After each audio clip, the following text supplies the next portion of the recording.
It's great to have you with us from wherever you're tuning in from. For more information about Elevate Church or to contact us, head to our website elevatechurch.me and take us wherever you go by downloading our Elevate Church AU app. We hope this message inspires and helps you to take your next steps in your journey. Good morning. Good to see you this morning. This is the final week of our series, You'll Be Glad You Did. I want to start today by just kind of throwing out a disturbing thought. It's good to be disturbed every once in a while, so, you'll be fine. And it's this: the easiest person to deceive is the person in the mirror. So when it comes to deceiving me, I'm the best at it. And when it comes to deceiving you, you're the best at it. And I know this and you know this because we've already talked ourselves into some of the worst decisions we've ever made. We made the sales pitch and we thought that sounds great, and we signed up, and it was a terrible, terrible idea. And here's the reality. For all of your bad decisions, you were there when they were made. Every single one of them. In fact, in many cases, you and I were the mastermind behind the greatest regret we have today. In fact, the truth is, most of us, we have done more to undermine our own progress and our own success than anybody else on the planet.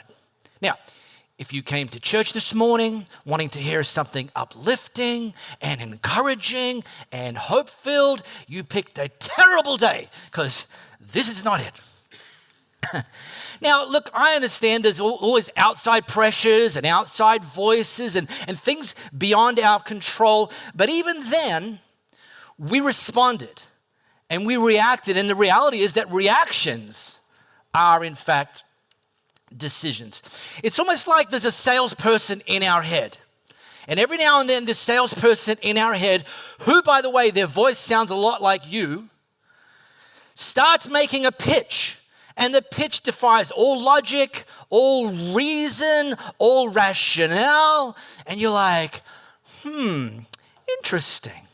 Because this is the kind of the absurdity of it. If you actually walked into like an in real life situation and there was an actual salesperson pitching to you some of the stuff that you pitched to yourself, you would be offended. You'd be like, come on, what do they pay you for this?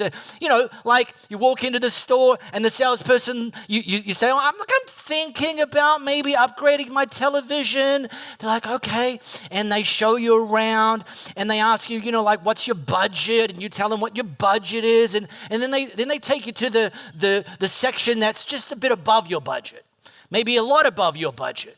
And they start telling you, listen, look, I know you can't afford it. And you've already told me that you're up to your eyeballs in consumer debt, but look, you only live once, just take it anyway. And you'd be like, but we pitch that sort of idea to ourselves all the time. Look, I know he's an incredible jerk, and I know he treats you terribly, and that's never going to change. He's always going to treat you terribly, but come on, let's face it, better some bad love than no love at all, right? And you're like, what? That makes no sense.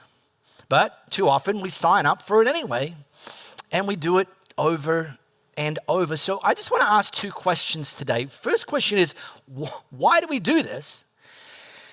And secondly, is there anything we can do about it?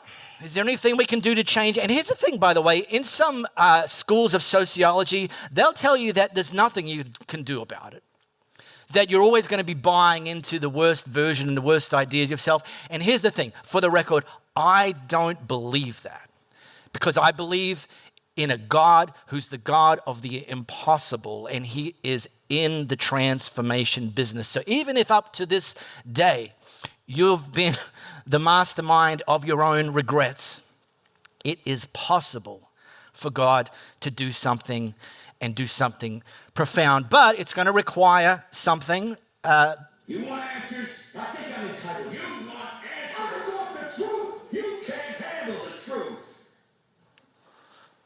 So, that's the question we're asking today. Can you handle the truth? Channeling my inner Jack Nicholson.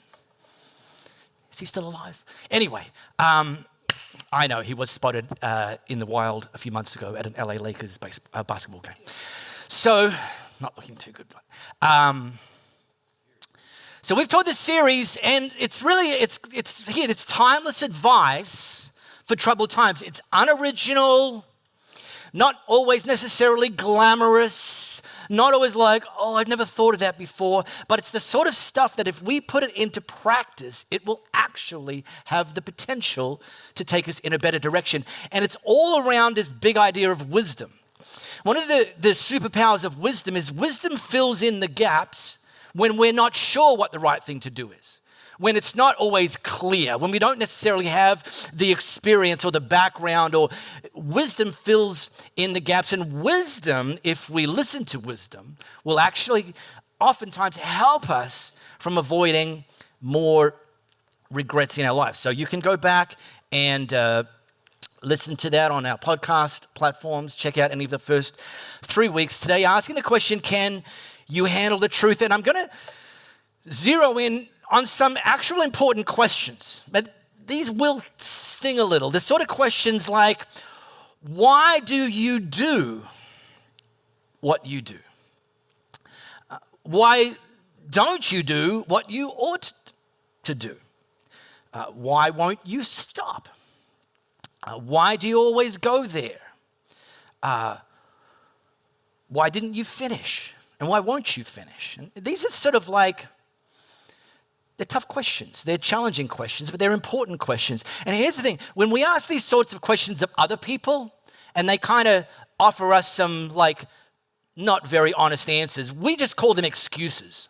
And unless it's somebody in our care, we just kind of nod and move on. Like, yeah, sure. Yeah, tell yourself whatever you want. But why would we brush ourselves off if we find that we're not telling ourselves the truth?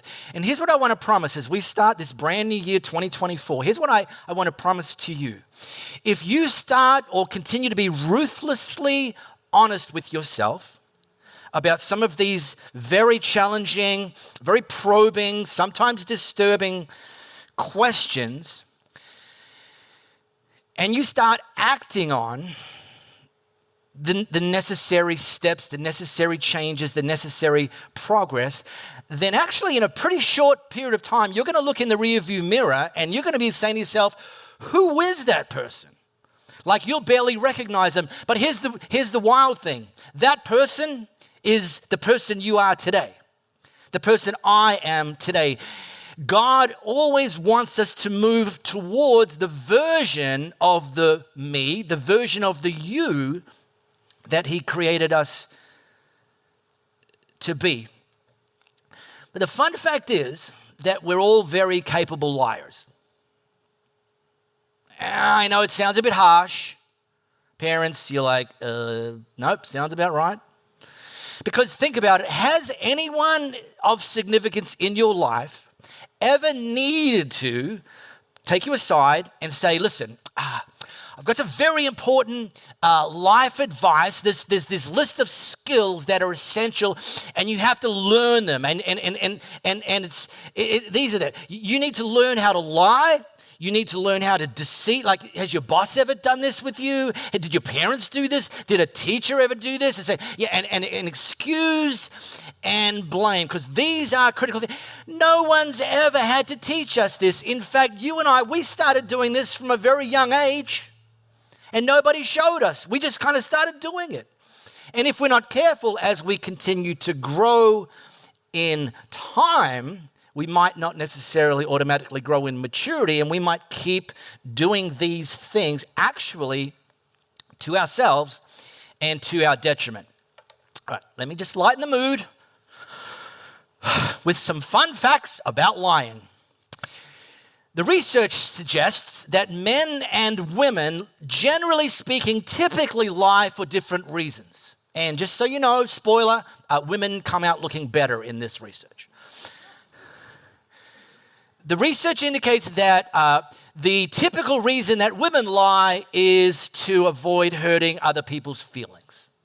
And you're like, oh. And then men, this is not going to be a shocker, generally lie about themselves to impress. I caught a fish this big. No, you didn't. No, you didn't. But actually the research, it also gives some clues and points to the motivation for why people typically lie. And they slice it into these three big areas that generally speaking, now first of all, I'm talking here about why we might lie to other people. And this first category is we lie to avoid pain, to avoid shame, rejection, embarrassment, loss, hurting somebody's feelings, to avoid having to do work, and to avoid being caught. Then there's this one to protect our reputation, which by the way is bonkers when you lie to people to protect your reputation, because what you're actually saying in that moment is the version that I want you to think of me is more important to me than the actual version of me. So okay. But protect relationships, protect opportunities, protect income. And then there's this idea that we lie to win admiration, respect, that promotion, even to win a competition, which in the sporting world is called cheating. And we typically link this list, and I mentioned this to other people, but actually this same list rings true, the research indicates rings true for actually why we lie to ourselves as well. I'm going to come back to that in a moment. Again, I'm going to lighten the mood. Here's the game you can all play at home. The research indicates that there are three major things that we consistently lie to ourselves about. Just think of it for a moment. Just think about what those might be, or even just one. What do you think one of the top three things we lie to ourselves about is? Anybody brave enough to yell out what you think one of the three might be? Anybody? Okay, not on the list, but probably on your list, obviously. Yeah. Oh, all right. Jeez, what a very creative crowd we have here this morning. All right, let me bring it in. The three things that we lie to ourselves about the most is how much we actually eat, how much alcohol we actually consume, and how much we actually exercise. So you're like, that must be other people's problems. Yeah, sure. Now, back to the list. Because this same list applies, I mentioned it earlier, to why we might lie to ourselves. First of all, to avoid. And this is really the biggest and first stumbling block. And if we can't get past this one, then it's kind of like everything else doesn't really matter. This one to avoid admitting that we actually need to change in an area or some areas. Lie to ourselves to protect. Sometimes you might lie to other people so that they don't learn some embarrassing facts or something embarrassing. But sometimes we even lie to ourselves because we don't like to admit something that's, we know is embarrassing. Maybe shameful things from the past or shameful things that are going on right now, or even just from the reality of what a stupid decision I just made. And then to win. We lie to ourselves to win because nobody wants to feel like a loser.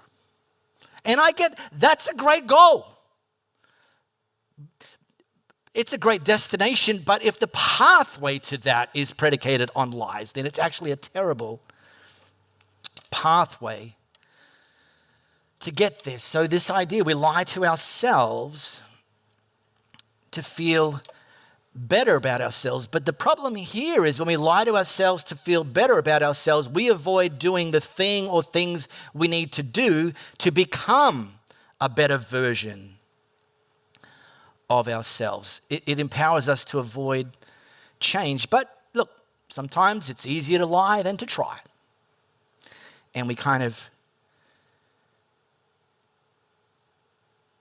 sit behind that Some of you are in sort of management, maybe some own your own business, or you've been in some positions of where you've hired some people in your workplace. Here's a pretty standard practice. If you've ever been in the position where you've hired somebody and then over a period of time you've discovered that they're actually a little bit of a liar, like they're very, like, because that's a problem, right? Because you don't know if you can trust them. And then that starts to breed some toxicity among the workplace, and other colleagues don't know if they can trust them. You do something very simple. Eventually, you fire the liar. You hired the liar. You just didn't know they were a liar because the only place anyone looks perfect is on their resume. But then they get into the workplace and you discover, this person's a liar. You fire the liar. Here's what I want to invite us to do today. If there's any area that you've sort of been hiding behind some self-deception, hiding behind a lie, then I want to invite you to do that very same thing. Fire the liar. And then hire the honest version of yourself, even if initially that's going to feel a little bit painful. Initially. It is absolutely worth it, even if initially it makes you feel bad about yourselves. Because here's the thing, contrary to what our culture teaches us, there are worse things in life than feeling bad about yourself.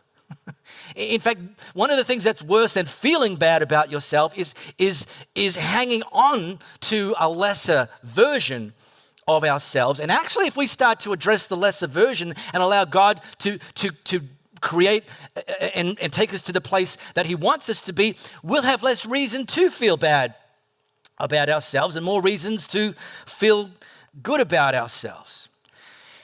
And this is a Jesus principle. Very famously, Jesus said these words, "You will know the truth, and the truth will set you free." Now, in this context, Jesus was talking about the truth of who He is, that He's the Son of God. He abandoned heaven. He came, died in our place. If you put your faith in Him, you'll receive eternal life, have your relationship with His Father restored. That's the specific truth that Jesus was referring to here. But it's actually a universal principle that all truth will ultimately set us free. That slicing and dicing and zeroing in on what's true and acting on what's true will also ultimately lead us in our lives to greater freedom. Because here's the big idea. Lies lose their power in the light. If you've ever been in a relationship and stuff's like swept under the table and stuff's hidden, you know it's destructive. And then if you put yourself in a position where you start to put, and some of those lies come out and they're on the table, then with a commitment to working towards truth, lies lose their power in the light. That's true of relationships with other people, but it's also true of the relationship with us. Lies lose their power in the light. Now, we are 18 minutes in, and I've just shared one little piece of the Bible. And some of you might be thinking, this sounds a lot more like Dr. Phil than church. Cool. Well, I wanted to get us to this place. This place, which is a letter or a slice of a letter that a guy named Paul wrote. So if you've got your smartphone camera or you've got your paper Bible, jump there or scan this if you've got your camera. It's going to take you to Philippians chapter 4. Now, Philippians is a letter. It's written by Paul. He's like an Elon Musk entrepreneur, leader of the early church, went around launching churches. And then he would keep in touch with them with instruction and encouragement and sometimes correction by writing letters. And we have access to some of those letters today. This letter is super unique because actually Paul wrote this letter whilst he was imprisoned in Rome. The emperor was a guy named Nero, and let's just say Nero wasn't particularly fond of Christians. He made life very, very difficult for them, or if you consider burning them alive difficult, there's that. And especially the leaders of Christianity, like they copped it the worst. So Paul was in prison in Rome and awaiting trial. And in those days, the Romans, they didn't have a set trial schedule. They were just like, we'll get to you when we get to you. So you're not only in prison, you don't know how long you're going to be there for. They're typically trumped up charges. You're guilty of talking about Jesus. And he wrote this letter from that place. And actually this letter has become known throughout history as the letter of joy, which is kind of bonkers when you think about where he wrote it from. We taught a whole series late 2023 around this chapter 4 called Chasing Happy, I want to drop us into a piece of what Paul wrote to the church in Philippi. And actually, he wrote to them about a promise, about something that was available to them and actually is available to us right now. And this promise is like, it's the good stuff. It's like, really? Like, who wouldn't want that? Yeah. Okay. Well, here it is. It's the promise that we can access the peace of God. Paul wrote to the church, and the peace of God, which transcends all understanding. In other words, even when things are upside down in your world, even when things are upside down in your head, even when the circumstances going on in your life that you didn't sign up for, that you didn't vote for, that if you could get rid of them, you would, even in the midst of them, remember, this is the guy writing this letter from prison. He didn't vote for that. He didn't voluntarily go there. This is something that's against his will. He wrote to them, and the peace of God, which transcends all understanding. In other words, it makes no sense. When you look at your circumstances, this idea that you can have the peace of God in the worst circumstances possible makes no sense. But he's double clicking on it, the peace of God, and it will guard your hearts and minds. He's using this term in a very literal sense. And the people then who were occupied by the Roman Empire in that day, they would have known exactly what that means. This guard, using the phrase guard, was a very, very clear and obvious metaphor to them.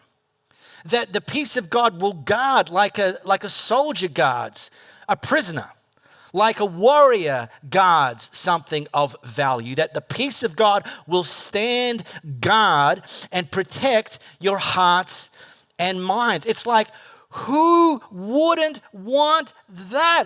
We don't always get to vote for our circumstances. We don't always get to change our circumstances. Sometimes the worst circumstances that we find ourselves in, by the way, sometimes which are self-inflicted wounds, might go longer than we ever thought imaginable, might be harder than we ever conceived was possible. And yet even in those, Paul saying, even in those, you and I, we can access the peace of God. I'm like, okay, I'm going to keep reading. So let's do that. Because Paul then starts to talk about the pathway to accessing the peace of God. Whatever is true, whatever is noble, whatever is right, whatever is pure, whatever is lovely, whatever is admirable, think about such things. So look, just...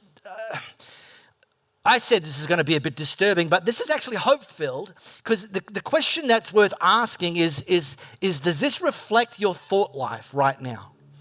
Is this checklist is it typical, or at least the majority of where your thoughts align? Because Paul's saying this is the list. This is the pathway. This is the good stuff. And if you haven't been thinking like this, then let's learn, let's shift. Whatever is true, like just only the true things. Not the lies that other people tell you, not the lies you've told yourself, not the lies that the devil's been telling you, but what's actually true. Think about those things. This word noble, we don't use that one anymore really, but it means kind of what you would think it means, worthy of respect, dignified. Are these like high level, dignified thoughts? Whatever is right. Is this the right thing? Am I thinking about this right? Do I have the right perspective? Whatever is pure, undiluted, no gray areas, like the essence, the good, the best.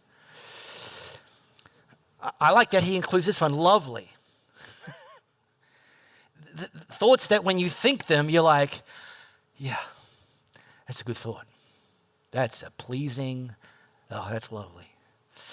Whatever is admirable, commendable, think about such things. And then he goes on and reminds us and the peace of God, which he's already said is available, and the peace of God will guard your hearts and your minds.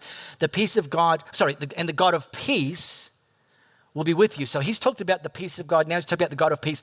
And this one's kind of easy just to kind of read it and keep going. Like, yeah, read it, move on. Because we say, well, of course God's always with us. But Paul's not talking about that in this context. He's talking about we can have the same peace about our circumstances and in our circumstances that God has when we're in those circumstances. Do you know God doesn't worry? We learn that God is seated on the throne. He's not pacing around the throne room. Oh, I didn't see that coming. Oh my gosh. Look at those circumstances. Oh my gosh, I don't know what I'm going to do about this. I have no clue. Oh, you poor thing. Oh, let me pray for you. No, God is never pacing.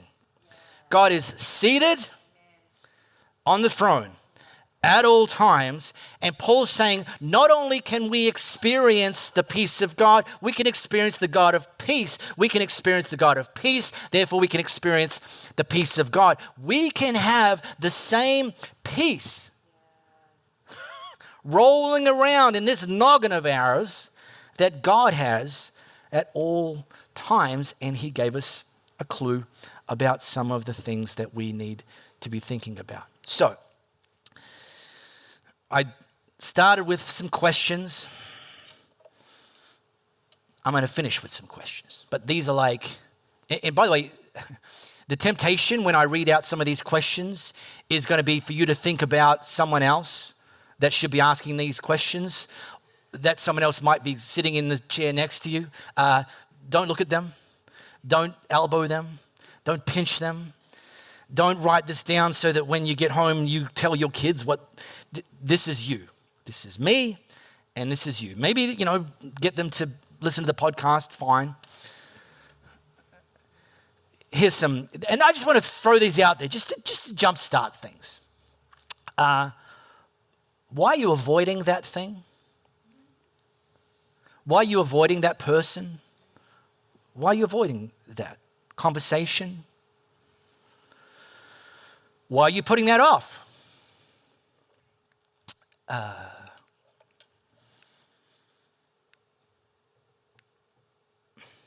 Why won't you get help?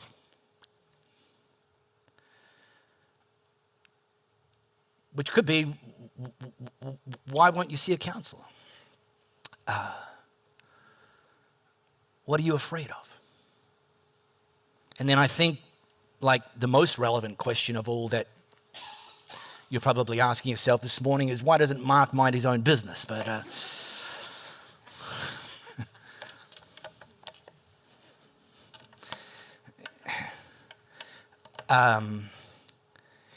let me pray as we finish today and finish this series. And like literally, this series is titled, You'll Be Glad You Did. You don't have to, but you'll be glad you did. We're talking about advice, not rules, advice. And I know sometimes it's difficult. I know sometimes other people might push back against us. Some people like the broken version of us. But when God calls us forward, he also empowers us to move forward. And so any of these sorts of questions and decisions and the things we've been teaching about, we're not expected. God doesn't expect us to do them in our own strength. And people say God won't ever give you more than you can handle, which you won't read in the Bible because it's simply not true. He will often give us more than we can handle because it'll drive us to rely on him to bridge the gap. That we're not actually called to only live and do and move in what we can handle. We are called to partner with God, that together we tackle things. So this is a classic beginning of the year series, new year, new you, all that good stuff, very intentional, yet it goes much beyond January. And so I hope that if you've been tracking throughout January, that you've been making some decisions. Those of you here for the first time today, which I've seen a few not familiar faces, it's great to have you with us. And maybe God's just stirring some things in you. And I want to pray for you right now. So Lord, I thank you. I thank you that you are the God of the impossible, and you are the God that makes the impossible possible. God, I thank you that you love us and you meet us right where we're at, and that you love us so much that you don't ever want us to just stay there, that you always are calling us and empowering us to become the version of us that you ultimately created us to be. So God, I pray even right now that there will be an increased sense of the God of peace and of the peace of God that is guarding hearts and minds. Maybe people who have been struggling with anxiety, depression, frustration, circumstances that seem like beyond our control, and maybe even feel like they're never going to change. That we can have the God of peace and the peace of God and the power of God to keep us encouraged and moving forward. In Jesus' name, amen. We really hope you got a lot out of this message. If you live in the Perth area, we'd love for you to join one of our live experiences. For times and directions, as well as information, head to our website, elevatechurch.me. For those of you beyond the Perth area, we'd love for you to connect with our online experience, which premieres every Sunday via YouTube and Facebook Live, and on demand immediately after. And to partner with us to reach more people by giving financially, head to our website, elevatechurch.me, and also download our Elevate Church AU app.